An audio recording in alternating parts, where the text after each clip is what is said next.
జన్మ తరింప. దేవునికి మహిమ. నమస్కారం అండి.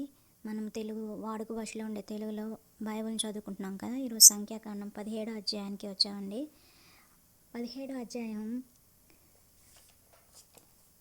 ఇది వాడుక భాషలో ఉండే బైబిల్ కనుక, మనం మాట్లాడే భాషలోనే ఉండే బైబిల్ కనుక ఈజీగా అర్థమవుతుందండి. మీరు ఒకసారి చూడండి. నేను ఉన్నది ఉన్నట్టుగా బైబిల్ ఎలా ఉందో అలా చదివి వినిపిస్తాను.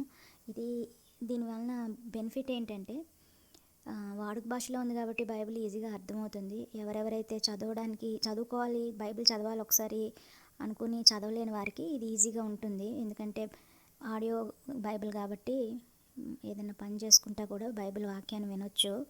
ఒకసారి బైబిల్ ఓవర్వ్యూ తెలుసుకోవచ్చు. మీకు డీప్గా కావాలంటే చాలామంది దైవజనులు ఉన్నారు. వాళ్ళు మళ్ళీ ఏదైనా వచనం కావాలన్నా, ఏదైనా అసలు ఏంటి ఇంకా లోతుగా తెలుసుకోవాలంటే దైవజనుల వాక్యాలు వినండి. నేనైతే వాడుక భాషలో ఉన్న బైబిల్ని ఉన్నది ఉన్నట్టుగా చదవాలని, డిజిటైజ్ చేయాలని అనుకుంటున్నాను. కళ్ళు కనిపించలేని వాళ్ళు, స్పెట్సే కావాలి, పుస్తకం చదవలేని వారికి ఇది ఈజీగా ఉంటుందండి. సంఖ్యాకాండంకి వచ్చాము. సంఖ్యాకాండం 17వ అధ్యాయం చదువుతున్నాను. 17వ అధ్యాయంలో ఎన్ని వచనాలు ఉన్నాయంటే 12 వచనాలు కనిపిస్తున్నాయండి. ఈ 12 వచనాలు టూకీగా దేని గురించి చెప్తున్నారు అంటే, ఇక్కడ ఏమని రాసిందంటే అహరోను కర్ర చిగురించడం గురించి రాసిపెట్టిందంట. చదువుతున్నాను. యెహోవా మోషేతో ఇలా అన్నాడు, నీవు ఇజ్రాయెల్ ప్రజలతో మాట్లాడి వారి పూర్వీకుల వంశాల ప్రకారం వారి దగ్గర 12 చేతి కర్రలను తీసుకో. ప్రతి గోత్ర నాయకుడి దగ్గర ఒక కర్రను తీసుకోవాలన్నమాట. ఎవడి కర్ర మీద అతడి పేరును వ్రాయి. లేవి కర్ర మీద అహరోను పేరు వ్రాయి. పూర్వీకుల వంశాల నాయకులలో ఒక్కొక్కరికి ఒక్కొక్క కర్ర కావాలి.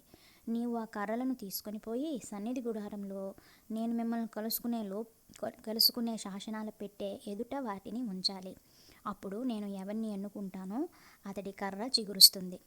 మీకు విరోధంగా సనుగుతూ ఉన్న ఇజ్రాయెల్ ప్రజలు సనుగులు నాకు వినిపించకుండా చేస్తాను అన్నాడు.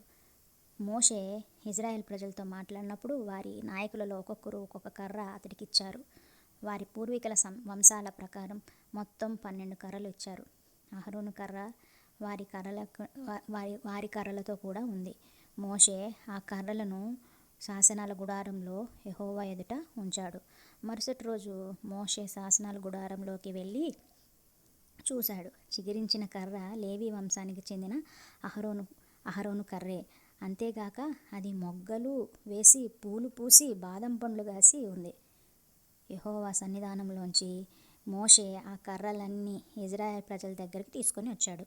వారు వాటిని చూచి ఒక్కొక్కరు ఎవరి కర్రను వారు తీసుకున్నారు. అప్పుడు యెహోవా మోషేతో అన్నాడు, అహరోను కర్రను శాసనాల ఎదుట మళ్ళీ పెట్టు. తిరగబడ్డ వారి విషయం అది సూచకంగా ఉండేలా దాన్ని అక్కడ ఉంచాలి. వారు చావకుండేలా నాకు విరోధంగా ఉన్న వారి సనుగులను ఈ విధంగా మాన్పించాలి. మోషే అలానే చేశాడు. యెహోవా ఆజ్ఞ ప్రకారమే మోషే చేశాడు. తరువాత ఇజ్రాయెల్ ప్రజలు మోషేతో అన్నారు, ఇదిగో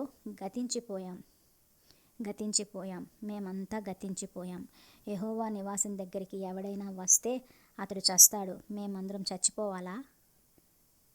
ఇది 17వ అధ్యాయం సారాంశం అండి. మనము 18వ అధ్యాయం నెక్స్ట్ ఎపిసోడ్లో చూద్దామండి. దేవునికే మహిమ.